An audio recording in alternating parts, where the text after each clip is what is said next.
This is Kugan Cassis for IFL TV in association with MTK Global. We're at Frank Warren's press conference to announce a huge fight on July 13th at the O2. Daniel Dubois takes on Nathan Gorman. Well, if I'm being honest, sooner rather than expected. Much sooner rather than I expected. I prefer the fight to go on by the end of the year, but what happened was that the British Boxing Board of Control ordered the fight between Joe Joyce and Daniel, which Daniel accepted, and Joe's team decided that as he's number one for the European and he's the mandatory challenger to Manuel Charr, that they would much rather go in that direction. So then they went to the next guy, which is Nathan. I didn't want the fight, but neither of them would pull out. So that's what we got. We got the fight. They made the fight, not me. They made the fight. I mean, we spoke about this kind of at the back end of last year, and you did say kind of probably 12 to 18 months this fight would happen, but I mean, we're getting it now, and I mean... Well, we're getting it now, it's a treat, exactly. Isn't it? Well, you think about it, you know, the top three heavyweights in the world, in the order as well, certainly in the order of the number one, which is Tyson Fury, then you've got Deontay Wilder and you've got Anthony Joshua, all fighting in the States at the moment, so they're all fighting, you know, in Tyson's case, to make his name out there, to broaden his fan base and to get himself well known on ESPN Plus. So that's great for him, but it means that it's not prime time for the British audiences. And I think the next generation of the up and coming heavyweights, which are with us, which are the three I've mentioned, they will be fighting at prime time. So they're on prime time TV, and they have the chance to step into their shoes. And by the time they sort out, the big three sort their business out, I think the winner of this, and maybe well, at least two out of the three, will be there or thereabouts knocking on the door to challenge one of them. Are we right in thinking that the winner of Dubois and Gorman would go and fight Joe Joyce at some point? Yeah. Providing Joe Joyce wins whichever fight he's in on the 13th. You know, they're young guys. Remember, Nathan and Daniel are young guys, and they've got a lot. Still got a lot. Still need to gain experience in the world heavyweight division as professionals. So they're doing that. But the two of them going in with each other says a lot about both of them. And like I said before, you know, they have this tremendous self-belief in their abilities. They both think they have the beating of everyone. So one of them's going to be wrong on the night unless it's a draw. But the fact of the matter is the fans are going to benefit from a great heavyweight fight. It's a great fight, a great domestic bust-up between two unbeaten young heavies who've got different styles but will complement each other to make this fight be a great fight. How damaging or not damaging is it for the loser of Dubois and Gorman, Frank, in your opinion, at this stage of their careers? I don't think it's damaging. Obviously somebody will be disappointed. But, you know, years and years ago I made, I'd sort of like to use an analogy, I made DeGale against Groves. Similar sort of level fights, level, you know, a bit more experience, amateur experience for both of them. But I made that fight. There was a loser. In James DeGale, he got beat. I thought it was nothing in the fight. I thought it could have gone the other way, but there was a loser. And the bottom line is they both went on and won world titles. It's not the end of the world for a loser. It's what you learn from fights and how fights end. We've seen that before, you know. Dare I say it, you know, Brodus Prescott and Amir Khan, 1 round banged over and came back, and you know, in 2 fights I've got him in for a shot at the world title and he won a world title. So it's not the end of the world for a loser. I mean, listen, if this business was about losing was the end of your career, Derek Chisora, where would he be? I mean, he's made a career out of losing. Joe Joyce obviously fights on the undercard of Billy Joe Saunders' fight with Isufi next weekend. Are we right to think he comes through at Ustinov, that the Caballero fight for the European title is most likely, Frank? Or no, we're not. They've asked for a ridiculous sum of money, so I will think we're going to wipe in purse bids for that. But he's got to come through the fight, and it's Ustinov is. Think of Arsenal then, wouldn't you? Yeah, where are you when we need you? We need the man. Where did he go? Bring him back. Get rid of those Yanks. And get rid of him. He is. See, you started me off now. There'll be a segment for this, Frank. Don't worry, you carry on. It'll take up your whole of your. Anyway, when you look at with Ustinov, he's a big tough guy, and he's not the fastest in the world, and hopefully Joe will do a job on him next week or look good against him. And then after that, we'll announce a fight for him. He will fight a world-ranked opponent. Okay.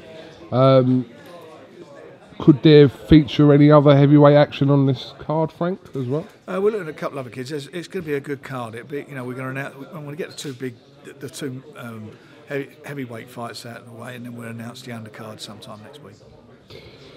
You did announce last week, Frank, that Billy Joe Saunders will be fighting for the full version Correct. of the WBO title, and obviously we just haven't seen a circular or anything from the WBO. Yeah, Have they put anything the out? letter and it has been done. Yeah, I haven't had the letter yet, but it's definitely on. Okay, good. That should be quite a night in Stevenage. How have tickets gone for that, Frank? They've gone okay. They've gone well. I think we're final push. Hopefully, we'll sell it out. We're working very hard on it. It's new territory, new ground. I mean, it's not a place where you normally get big events in Hertfordshire. But we're breaking new ground, and it was the only venue we could get on that date for a date that was locked in with BT. And for Bill, it's great for him to fight in front of his local fans. Some comments from Billy Joe Saunders the other day about Canelo after Canelo's win over Daniel Jacobs. Did you watch that fight, Frank? I did. Yeah, I did watch the fight. First of all, with Bill, he's got to get through a Sufi first, and don't take nothing for granted. I mean, he's not been. You look at his record. He's started to think at heavyweight, cruiserweight. He's worked his way down to super middleweight. So he's going to quite a big guy who's obviously going to be big on the night, and he's not lost any fights at super middleweight. So Bill's got to be at his best, and Bill's been out the ring now for nearly 19 months. It must be. We had a little tune-up in December, but yeah, in what you'd call a competitive fight. So he's not really been in a competitive fight, and it's his first time at that weight. So, but he seems to have settled down. Ben Dawson said that he's really took to it, and when I speak to Bill, he's on top of the game. But I really do, having looked at that and thinking of the Billy Joe Saunders that fought Lemieux, I think he beats both of them all day long. He started off well, Canelo. It was, I thought he won it by a good 3 rounds, Canelo. But for me, it was, it didn't catch a light, the fight, did it? It didn't catch a light. And Daniel Jacobs, he didn't impose himself enough in the fight, in my opinion. But it's what it is, and it was an okay fight tonight. It was a workman-like fight. It wasn't an enthralling, gripping fight. Frank, just coming back to this card at the O2 on the 13th of July, any indication of who else might feature at this early stage? We'll throw a few names. Well, Liam Williams will be in a fight, and we're looking at a few others on there. I think we're doing a presser next week, aren't we, for Leeds? We made a really good fight for the undercard in which Leeds. You told me about, but you can't mention yet. Can't I mention it yet? Well, I won't mention it then. All right. But we've made one. If people are watching, watch out for that, because that is a really good fight for that. That's a good fighting card. It's a good. If you're a gambler, there are good betting fights there. It'll be a good fight. Yeah. I won't let that leak. Don't worry, Frank. Of course you won't. I know you won't. Absolutely. Any news regarding Anthony Yarde and Sergei Kovalev? We've seen dates being touted for the 29th of June. I'm hoping that there's a lot of dates being around. That's looking, so I understand, a likely date. But probably, I'm hoping that will be over the line either tomorrow or Saturday.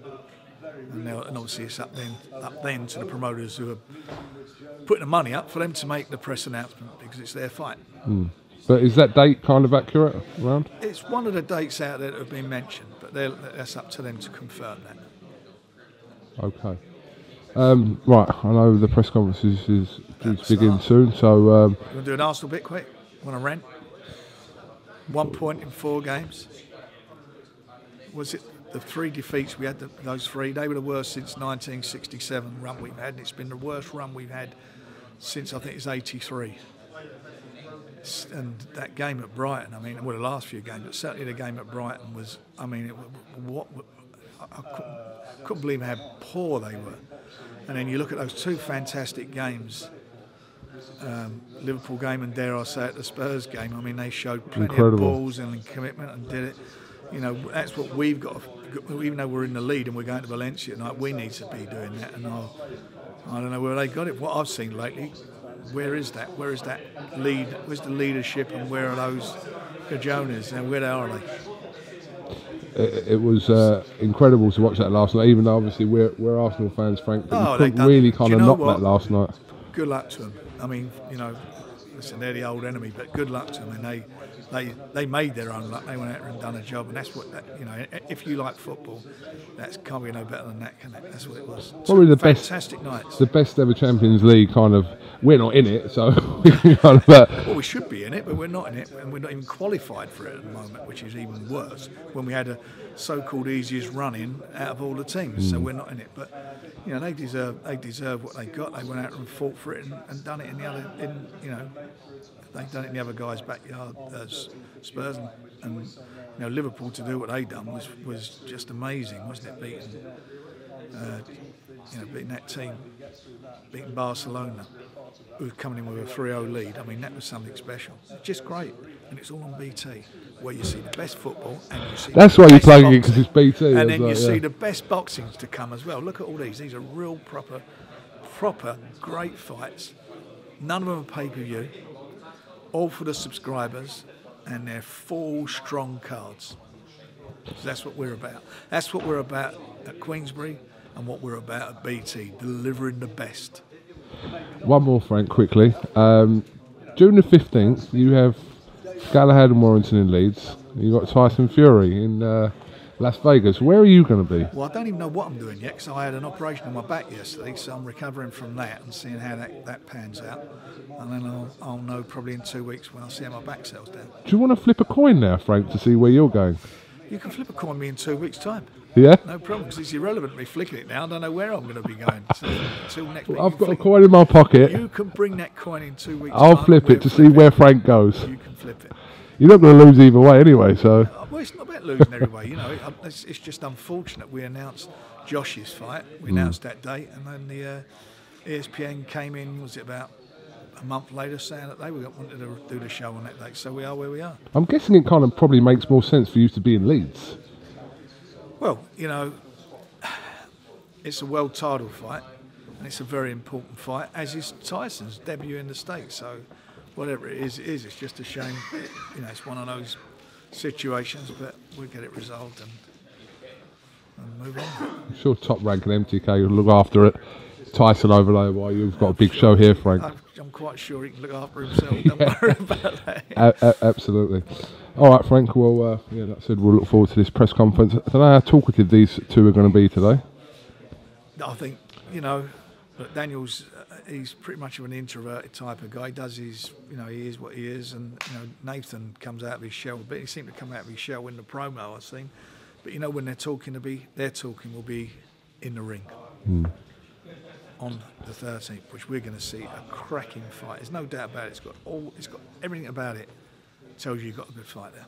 Does it concern you, the show the week after, regarding ticket sales? No, I don't think it matters. I don't think it matters to them. People said, you mentioned it to me a little while ago about shows going on the same date, and you've got to go back and look at the interview you and I had done. What I said was pay-per-view shows on the same date was ridiculous. We've had shows on the same date, not just with Natural, with other promoters over the years. That just happens because of TV scheduling. But pay-per-view is a ridiculous thing to be doing on the same night. That was the point I made. It's unfair to the fans. Frank Warren, thank you very much for talking to IFL TV, and look forward to the press conference today and whatever else announcement will be on this card.